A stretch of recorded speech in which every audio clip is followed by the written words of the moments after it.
Hey there, Bible Blue Rockers. It's time once again for another episode of Stan's Bible Lecture. This is where we do a college level course talking about topics pulled from today's current events and tied directly to Bible verses that has something to say about it. And today we've got a especially relevant political topic on walls and refugees, where we're going to look at what is the biblical position on the current debate that we have in America about our southern border and who should be allowed in and how they should be treated. And I guess I'll start out by telling you that we're going to hear two sides of it. We're going to hear that the Bible is very much refugee and foreigner oriented, treating them well. And it also is very favorable to the concept of walls. So we'll put the two of those together today. Go ahead there, Connie, and let's go to the first slide, and we'll get off to a bang. In Leviticus, what Moses writes as part of the law there, when a foreigner resides among you in your land, do not mistreat them. The foreigner residing among you must be treated as your native born. Love them as yourself, for you were foreigners in Egypt. He says this phrase, for you were foreigners in Egypt, a lot. And of course, if you think back on it, Abraham, when he left Ur of the Chaldeans over in around Kuwait or that general area, and headed north along the Euphrates River and then south and back around into the Promised Land, he was a foreigner among all the people in the land of Canaan for his entire life, while his family grew to be Isaac and then Jacob and then the sons of Israel, who eventually went down to Egypt during a famine when Joseph was prime minister of Egypt and had food for them. They settled down east of the Nile Delta in the land of Goshen, and were treated very well there for at least the rest of Joseph's life. But during the 400 years they were there, they eventually fell into slavery and were treated terribly. So they had the experience of hospitality in Egypt and also abuse. And this is the kind of thing that God reminds them of in the law of Moses many times as we look at it. Let's go to the next slide and we'll see another example. This is when you reap the harvest of your land, do not reap to the very edges of your field or gather the gleanings of your harvest. Do not go over your vineyard a second time and pick up the grapes that have fallen. Leave them for the poor and the foreigner. So this was a fundamental precept that said that people were to basically provide for the foreigner by leaving some leftovers, some scraps, whatever, available for them to harvest who didn't own land or have any means of self-preservation. There was not a massive welfare state at the time, but individuals were expected to leave things for the poor and the foreigner to get a subsistence living on. If you go to the next slide, we'll look at another one. God loves the foreigner residing among you. He defends the cause of the fatherless and the widow, and loves the foreigner residing among you, giving them food and clothing. And you are to love those who are foreigners, for yourselves were foreigners in Egypt. This is in Deuteronomy. We were in Leviticus, now we're in Deuteronomy, same message. Next.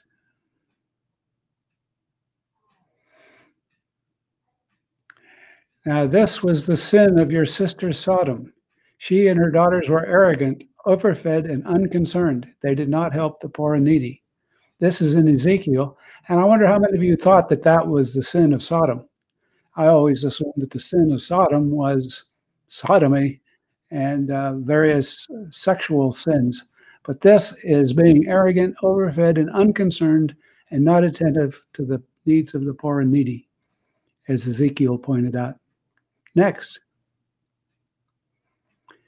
Here we have from Exodus, the third book of Moses. Do not oppress a foreigner. You yourselves know how it feels to be foreigner because you were foreigners in Egypt. Recurring theme. You get the idea? Okay, next.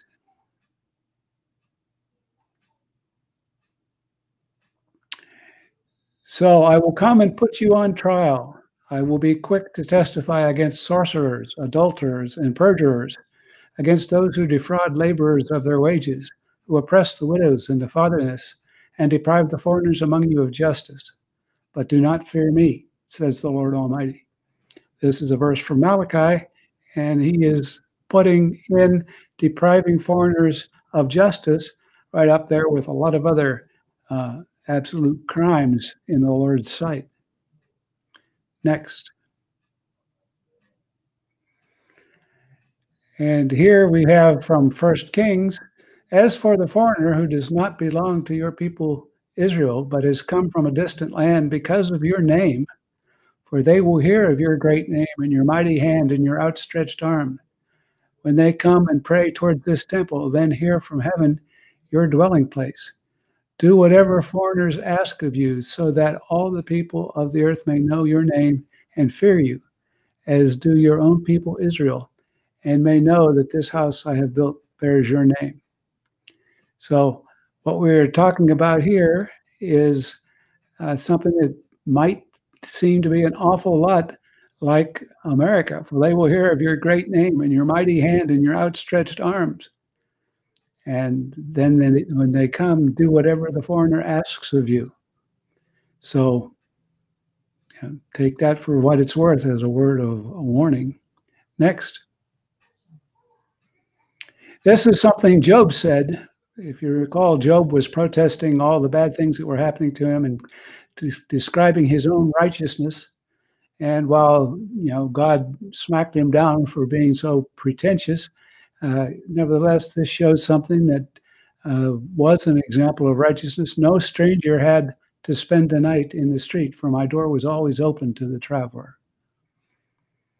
Next. And then, of course, this is something that Jesus says in Matthew 25. This is right at the end of his Olivet Discourse, when he's talking about separating the sheep from the goats. And he says to the sheep, come enjoy the fruits of my kingdom, for I was hungry and you gave me something to eat. I was thirsty and you gave me something to drink. I was a stranger and you invited me in. And so Jesus is holding this up as something that distinguishes sheep from goats, whose place is in the lake of fire. And so, we have to assume that right up there with giving people something to eat and something to drink was inviting strangers in and welcoming them. Next. And of course, Paul told the Galatians, for the entire law is fulfilled in keeping this one command: love your neighbor as yourself. And of course, right after that, someone asked the question, well, who is my neighbor? And Jesus told the parable of the Good Samaritan. You'll recall in that case, a guy was beaten by robbers and left for dead. And Pharisees and Levites went by and walked by on the other side of the road and ignored him. A Samaritan came along, bandaged his wounds, and took him to an inn and paid his upkeep to be taken care of until he returned. And Jesus said, who among these three was a neighbor to this guy? And of course, they immediately recognized that the Samaritan was a neighbor, even though he was not someone who would normally take care of a Jew. Next. And then this in here is an awesome verse from Hebrews. Do not forget to show hospitality to strangers, for by so doing, some people have shown hospitality to angels without knowing it. Just think about that. That's just an incredible verse. And that tells us that there are angels among us, and we can't tell the difference between angels and regular folks and regular strangers. And therefore, it would be in our best interest to treat every stranger as if he was a visiting angel. Next. And here we have, once again from Leviticus, if any of your fellow Israelites become poor and unable to support themselves among you, help them as you would a foreigner and a stranger, so they can continue to live among you. Here, it's sort of the inverse. He's saying, take care of your fellow Israelites who are down on their luck. Help them as you would help a foreigner, which is assumed to be a good way to treat foreigners. Next. This is what the Lord Almighty said: administer true justice, show mercy and compassion to one another. Do not oppress the widow or the fatherless, the foreigner or the poor. Do not plot evil against each other. So we're told not to oppress the foreigner. I'm not sure what that means, but I don't think it means throwing them in jail. Next. If you really change your ways and your actions and deal with each other justly, and if you do not oppress the foreigner, the fatherless, or the widow, and do not shed innocent blood in this place, and if you do not follow other gods to your own harm, then I will let you live in this place, in the land I gave your ancestors, forever and ever. Of course, this is the words of Jeremiah, who was hauled off by the Babylonians into captivity and spent the last half of his life in captivity in Babylon, where he is talking about what it was that was expected of them. And of course, they didn't get to continue to live in this place because apparently they did not do these things that God required of them. Next. Okay, so there's a whole bunch of things that say that we are not to oppress foreigners and we are to make provisions for them and treat them as if they were some of our own citizens. Let's compare that now to what the Bible has to say about building walls to keep foreigners out. And what we have here is a good king by the name of Asa. And he did what was good and right in the eyes of the Lord. For he said to Judah, let us build these cities and surround them with walls and towers and gates and bars. The land is still ours because we have sought the Lord our God. We have sought him, and he has given us rest on every side. So they built and prospered. So in this case here, building walls was something that a good king who did what was right in the eyes of the Lord did, and the result was they built and prospered, telling us that there's nothing wrong with building walls. Let's go to the next slide. We have this interesting proverb: a man without self-control is like a city broken into and left without walls. Generally, if you read that backwards, having no walls is like having no self-control. And therefore, having walls would presumably be a good thing according to this proverb. If we look at the verse from Isaiah, in that day, this song will be sung in the land of Judah. We have a strong city. He sets up walls and ramparts for security.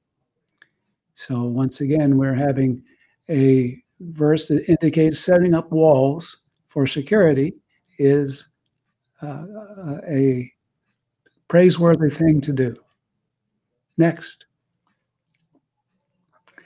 And then there are these two who seem to always horn in on my show.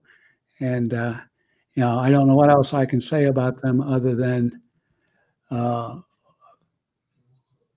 man. Connie's a jolly joker. That's all I can say. Okay, so let's talk a little bit about Nehemiah. You may remember that Nehemiah was a servant of the king of Persia who was stationed in Babylon, where Nehemiah was. Nehemiah came into his presence one day, he looked down in the mouth, and the king says, "Why is your countenance fallen? Why are you looking so sad?" And Nehemiah said, "O king, live forever, but you know, my great city of Jerusalem lies in ruins, and its walls are down. And how can I be happy with that state of affairs?"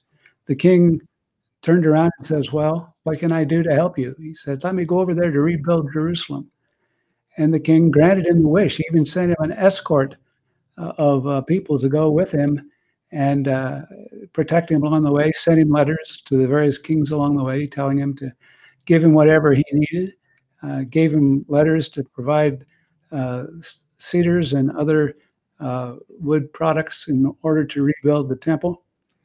And when he got there, he went out by night to the Valley Gate, to the Dragon Spring, and to the Dung Gate, and inspected the walls of Jerusalem, and were broken down, and its gates had been destroyed by fire.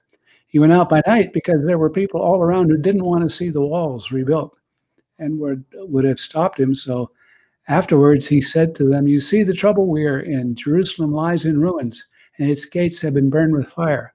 Come, let us rebuild the wall of Jerusalem, and we will no longer be in disgrace." So this is something Nehemiah, with the Lord's blessing, who gave him the blessing of help from the king of Persia, basically gave him the things he needed to go rebuild the wall of Jerusalem. Next. And if you look in this picture, if you can see, there are guys standing there with swords guarding the people that are doing the work of rebuilding the wall. And what Nehemiah found was there was such opposition to him building the wall, both people jeering at him and giving him bad fake news, if you will, about him and his people, and also people who were plotting to come and stop them by force from rebuilding the wall. From that day on, half of my men did the work, while the other half were equipped with spears, shields, bows, and armor. And the officers posted themselves behind the people of Judah who were building the walls. Those who carried materials did their work with one hand and a weapon in the other, and each of the builders wore his sword at his side as he worked. These are the conditions under which Nehemiah had to rebuild the wall. And obviously, that is the condition the current wall on the southern border of America is being built under as well, with masses protesting the act of building a wall, which, according to this, is something God wanted done in Jerusalem to protect them from invading armies. Next. So the final summary of the thing. So the wall was finished in the 25th day of the month of Elul in 52 days. It only took him 52 days to rebuild the wall. He had divided up the wall all around the city by different families, and each family was in charge of a different section, and everybody got the wall built up in 52 days. And it came to pass, when all our enemies heard thereof, and all the heathen that were about saw these things, they were much cast down in their own eyes, for they perceived that this work was wrought of our God. So here we have perhaps one of the best examples of building a wall being something that the Lord approves of and supported against the enemies who didn't want to see a wall get built. Next. This is another example. If you look out there in that picture, you can see a wall back there in the background around the whole vineyard. And this is the parable of the tenants, where we have Jesus telling this parable. There was a landowner who planted a vineyard and put a wall around it and dug a wine press and built a tower and rented it out to vine growers and went on a journey. Now, I'm asking you, who is this landowner represent in this story? Well, if you follow the story further forward, we see that the landowner sent his servant to collect his dues from the people who were renting, and they beat those servants, and then he sent his own son, and they said, "This is the heir, let's kill him and we'll own it ourselves." Who is the son of the landowner who they killed? Obviously, that's a reference to Jesus himself, and therefore the landowner is God, and God put a wall around this vineyard to keep out people who should not be there. And therefore, we see that God does approve of building walls. Next. We have Ezekiel saying, "I searched for a man among them who would build up the wall and stand in the gap before me for the land." Excuse me a minute. "So that I would not destroy it, but I found no one." Once again, this is Ezekiel quoting God saying, "I searched for a man among them who would build up the wall." And therefore, building walls is something that the Lord does approve of. Next.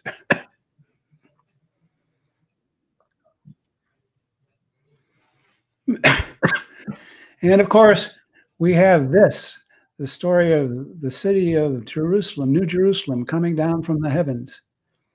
And he carried me away in the spirit to a mountain great and high, and showed me the holy city Jerusalem, coming down out of heaven from God.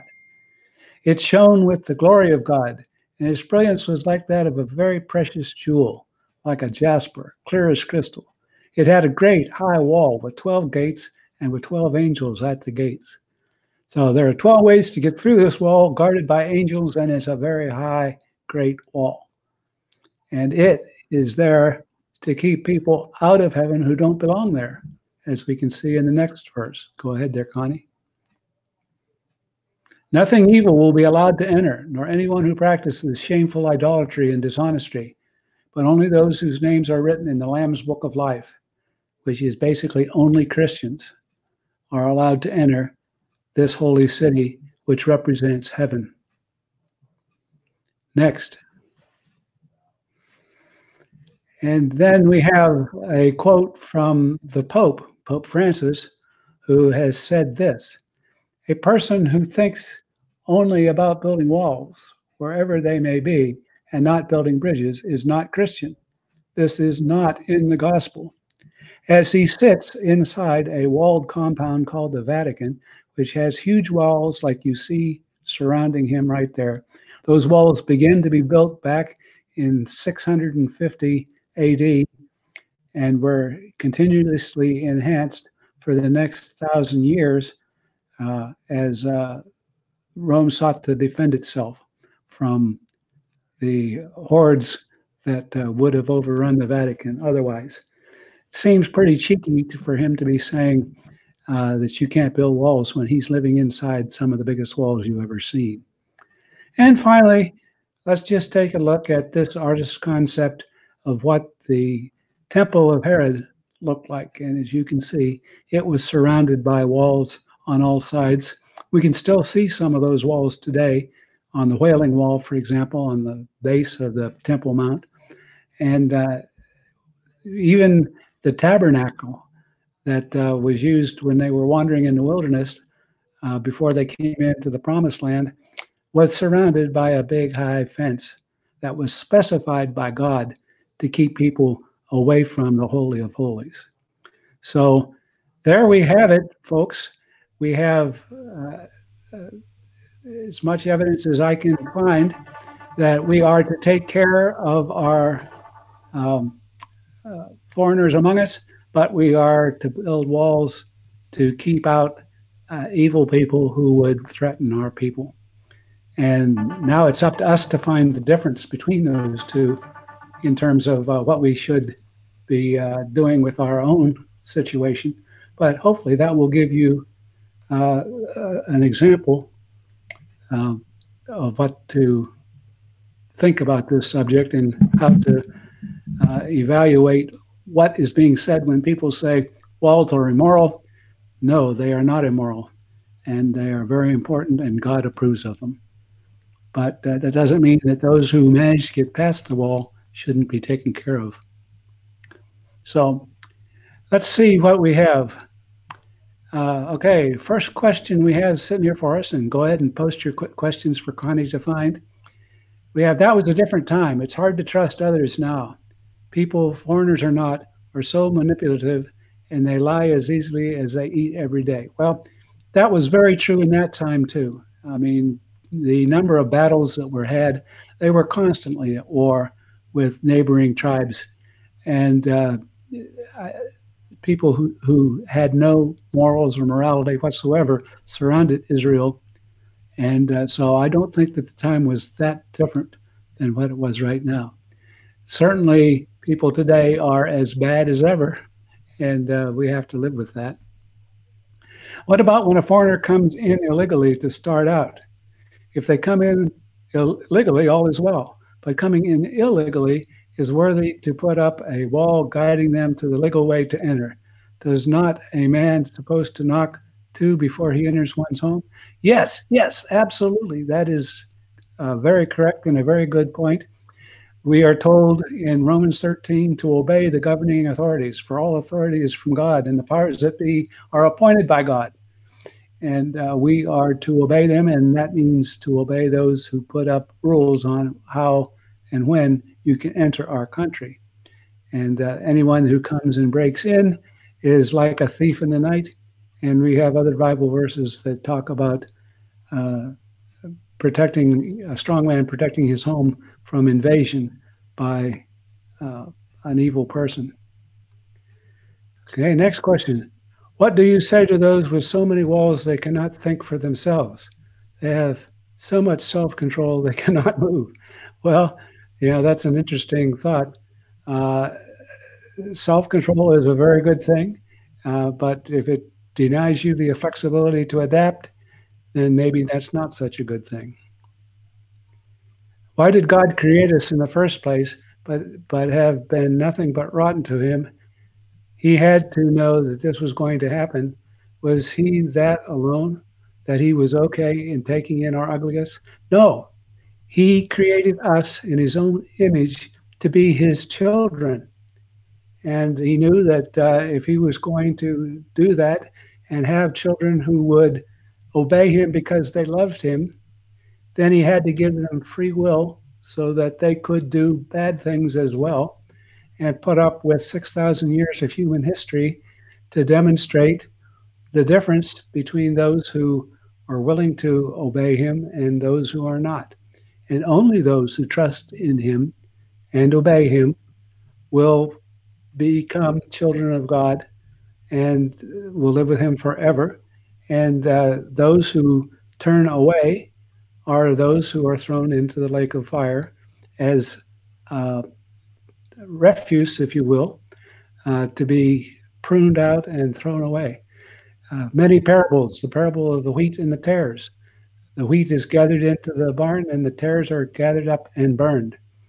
And we are a mixture of children of Satan and children of God.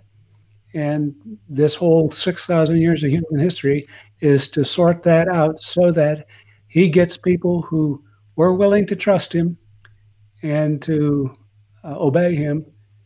And so that is what is behind the Lord's great and glorious plan to get himself a set of children who are worthy to be called children of God. Stan, tell us how you're feeling and how your progress is doing health-wise. Well, I'm doing great. I do have this wonderful little defibrillator vest that I have to wear right now till I get a defibrillator and a pacemaker installed as an abundance of caution by my cardiologist, who wants to make sure that I can survive another event if it ever happens. But other than that, I climbed up here, up the stairs to this office, and am able to sit here and give you a rousing lesson, and may actually survive to take a nap later this afternoon. Stan, do you like the idea of a wall being built? Yes, I am a firm believer that that wall should be built, that we need to filter out all the bad people that are coming across and steer the good people to ports of entry where they can be properly evaluated and welcomed. Okay, Connie, that's all the questions I seem to have. Are there any more before we wrap it up for today? Yes, here they come. Oh, she says there's more coming. Okay. Oh, another batch. Excellent. Okay. So Mike Crow says, America is a country built without walls, and it should stay that way. Interesting. Well, I don't think we can stay a country with our country's values if we are going to allow an influx of people who are not willing to assimilate and who instead will sit there and suck on the teat of the American welfare system. I think we need to control who comes into the country, and we should be welcoming, but they need to come in and assimilate and learn the language and become Americans. Otherwise, we will not be America. We'll be something else. And the very thing that they're running away from is what we will be becoming if we have people come in who don't adopt our standards and our fundamental core beliefs. As it is right now, half the country wants socialism, and that would be a disaster. Okay, Andre Neptune from South Africa. Visa requirements for legal visitors in the States are walls. Without them, we cannot visit. The walls are every embassy and every consulate. Yes, you're right. And, there certainly are things we can do to improve the bandwidth of those ports of entry so that people can get permission to come here if they are properly vetted. We have another one from Mike Crow.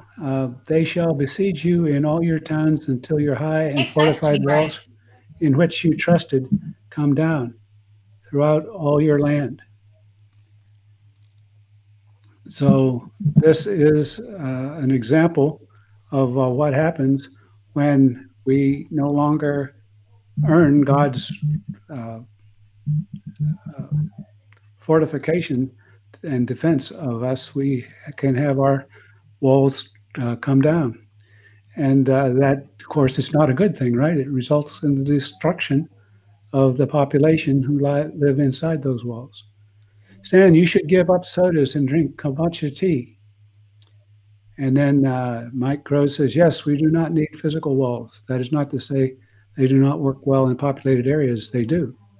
Yeah. And every place that we have a physical wall, we don't need to have people standing guard and racing to stop a flood of people running across the wall and across the border. And then, of course, once they have made it across, they may be captured, but then they're released into the general population because we can't hold them, and we have nothing but being overrun by people who will tax our system, our social safety net, to the point of extinction. Andre says, I'm not against walls. They're necessary to protect those within. Yes, that's absolutely the case. And people seem to forget that if you want to have a country and you want to have a set of common values and a common language, then you have to regulate the rate at which people enter so that they can be assimilated and become Americans, as opposed to turning us into a patchwork of little versions of the countries where people came from, which in the end leads to no-go zones like we see in France, where the police don't even dare to go into areas occupied by Muslims, for example.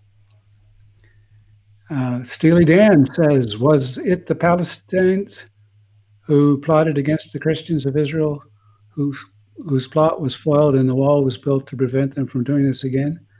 Well, certainly the walls in Israel are an example of what was built and very effective at stopping Palestinians from blowing up buses containing Christians and Jews.